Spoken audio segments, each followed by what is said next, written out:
Uttanasana. So you know already that you don't have to cross your knee to the toe. Vậy chắc mọi người cũng đã biết rằng khi mà chúng ta gập chân ở phía trước như thế này thì cái đầu gối của mình không nên vượt quá ngón chân.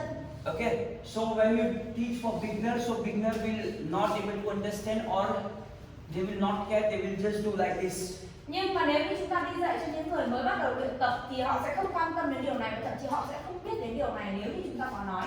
Nên họ sẽ chỉ cái quan trọng của họ đó là ấn hông xuống rồi giơ tay lên mà thôi. So for them you can give practice with this support. Cho nên với những người mới bắt đầu hoặc nếu như chúng ta muốn chỉnh sửa về mặt kỹ thuật cho họ, chúng ta có thể sử dụng cái phương pháp hỗ trợ này.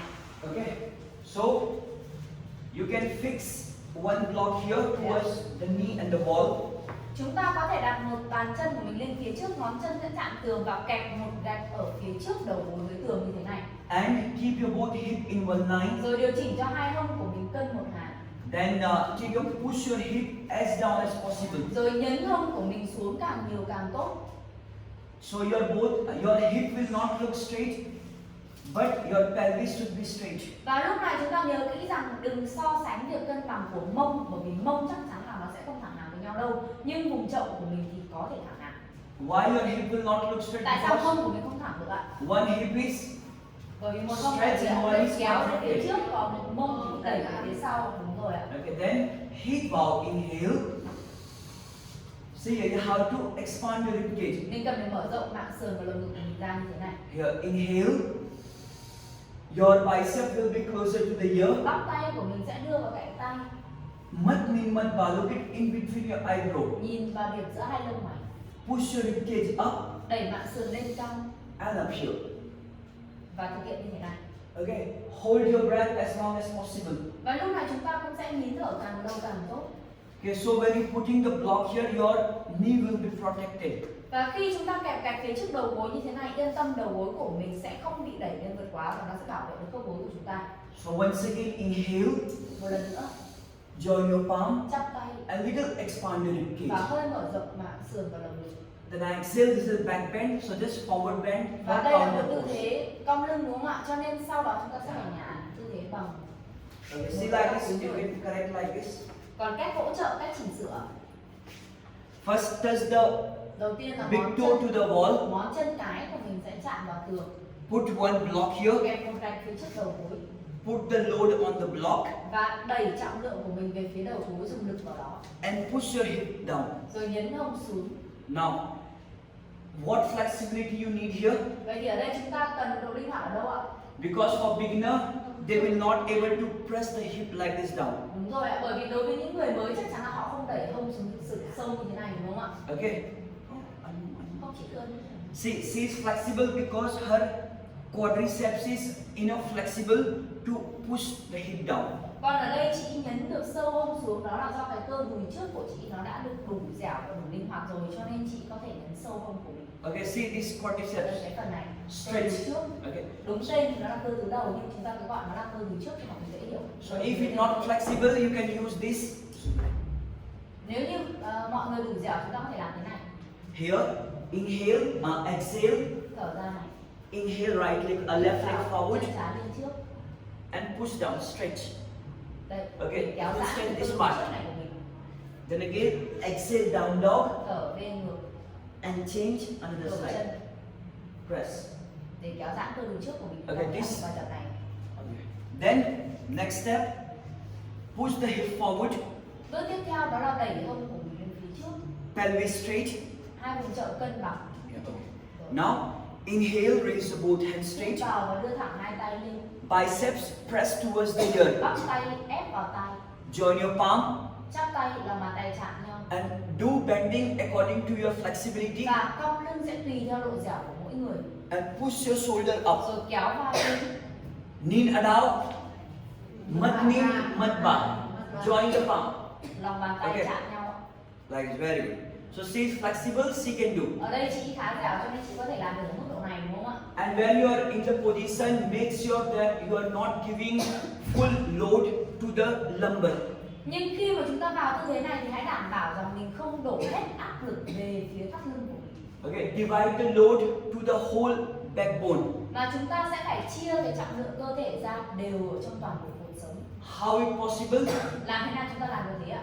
when you will Đó expand là your khi mà rib chúng ta cage, mở rộng được lồng ngực và mạn sườn của mình ra. then the load will be divided on all the vertebral column. Lúc đó thì áp lực và trọng lượng sẽ được dàn đều ra toàn bộ cuộc sống chứ không phải chỉ là các lưng nữa. So after bending, front leg straight Sau khi mà cong lưng xong thì duỗi thẳng chân trước. and forward bend Rồi for cúi người.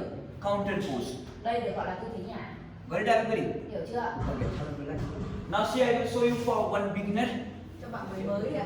Còn lại bây giờ thầy sẽ cho mọi người xem cái cách thực hiện đối với người mới. Okay. Now, if there is a pain, so you can put pillow or some cushion under the knee. Nếu như mà bị đau ở đầu gối, mọi người có thể lấy chăn, khăn hoặc là một cái gối mềm đặt ở bên dưới gối. So I will put her pillow under the knee. Thầy sẽ sử dụng một cái gối mềm như thế này. Okay, chân phải ở đây. Bước chân phải. Touch the big toe to the Ngón wall. chân cái chạm tường. Then press the block with the knee. Dùng đầu gối đẩy vào cái. Now just take your hip down to your flexibility. Nhả ấn hông của mình xuống tùy theo độ trảo của mỗi người. Then you have to fix the pelvis in one line. Sau đó mình sẽ phải điều chỉnh để cho hai bên vùng Thổ giáo. của mình ngang hàng, duỗi mũi chân đằng sau ra ngoài. Then again inhale, raise your both hands straight. Okay. Now when you see pelvis is not in straight Nó line. nhìn thấy vùng chậu nữa thì chưa cân đâu ạ. Okay. So just try to little twist. Vậy thì lúc này mình sẽ phải xoay cái vùng chậu của mình If hướng it's ngược not- lại một chút. If it's not possible, then we press little with the knee.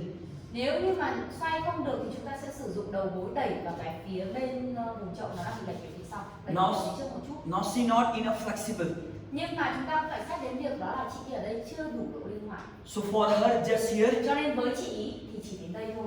because when beginner member in back bend, they try to look up, they feel dizzy. Vì đối với những người mới khi thực hiện các tư thế uốn lưng, bởi vì họ muốn được uốn lưng sâu hơn cho nên họ thường ngửa hẳn cái cổ bỏ về phía sau. Và khi làm như thế sẽ làm cho họ có cảm giác cực kỳ chóng mặt. Again. Lại lần nữa chị. Touch here, touch here. Ngón chân chạm, So hít vào, inhale, raise your hands up. hít vào tay lên. Yeah. Then look cross 45 degree. Rồi nhìn chéo lên trên một góc 45 độ. Because when they do up, they will feel dizzy. Vì khi mà ngửa hẳn cổ về phía sau chắc chắn là họ sẽ cảm thấy chóng mặt. So look 45 degree for beginner. Cho nên chỉ nhìn chéo lên một góc 45 độ. Đây là góc độ dành cho những người mới. Okay, and exhale. Now, Thở then ra, forward bend. cúi người. So when you're doing back bend, Cúi xuống đi. so forward bend is a counter pose. Vậy thì sau khi uốn lưng thì cúi người sẽ là một tư thế trả động tác. Okay, try everyone. Mọi người thử đi ạ. So what you have to get partner, how support, Vậy thì cách hỗ trợ như thế nào ạ? care about pelvis, Đầu tiên thì đó là hãy chú ý về cái vùng chậu của họ. Nó đã care cân chưa? about rib cage, it expanding or not. Thứ hai đó là kiểm tra xem vùng lồng ngực và mạn sườn của họ đã được mở rộng khi họ uốn lưng chưa. If you see a practitioner is putting whole load on the lumbar, so hold the thigh like this. Nếu như chúng ta cảm thấy rằng là người đang thực hiện bị cong lưng nhưng toàn bộ áp lực bị đổ về vùng thắt lưng thì chúng ta sẽ làm gì ạ? Hai tay sẽ giữ lấy, một tay của mình sẽ giữ lấy hai tay của họ như thế kia. And with one hand just push Tay up. còn lại đẩy vào cái phần cột sống giữa hai cái bả vai ạ, đẩy nó lên. So with your support, practitioner will able to lift up the rib cage up. Với sự hỗ trợ của mình khi chúng ta làm như thế này thì chắc chắn là người luyện tập có thể cảm nhận và có thể Okay, but thực hiện được but kỹ thuật. it can be anyhow, not only at that. Không phải ở đây đâu ạ. Đấy. Tức là nếu như dùng bàn tay của mình thì đặt vào đó, còn nếu không thì chúng ta có thể sử dụng toàn bộ lòng bàn tay, cẳng tay, bất kỳ theo cách nào, nhưng cái vị trí đẩy đó là ở vùng lồng ngực của mình. Then in the final position, contract your hip. Cuối cùng khi chúng ta vào cái tư thế cuối rồi, tức nghĩa là cái giới hạn của mình rồi thì mình sẽ siết mông của mình lại And hold it. và rồi giữ thôi. Try to hold your breath as long as possible. Hít vào zoom, inhale, hold. But when you feel breathless, take normal breathing. Vậy thì hơi thở của chúng ta sẽ là hít vào và nín thở, giữ tư thế, nhưng chúng ta sẽ chỉ nín thở tùy theo giới hạn của mỗi người. Khi nào cảm thấy bắt đầu hụt hơi và cần phải thở ra thì thở ra rồi hít thở một buổi. Okay. Hiểu chưa ạ? But now everyone. Mọi người bắt đầu Make a thực hiện partner. cái này đi ạ, bắt cặp đi ạ.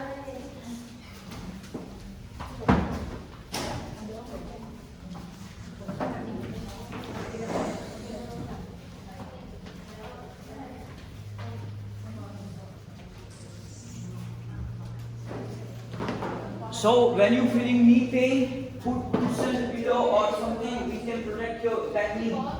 Vậy thì nếu như mà ai cảm thấy đau đầu gối chân sau thì mọi người có thể dùng khăn chăn hay thậm chí là cái gối mỏng giống như thầy vừa làm trong chúng ta đang hiện này.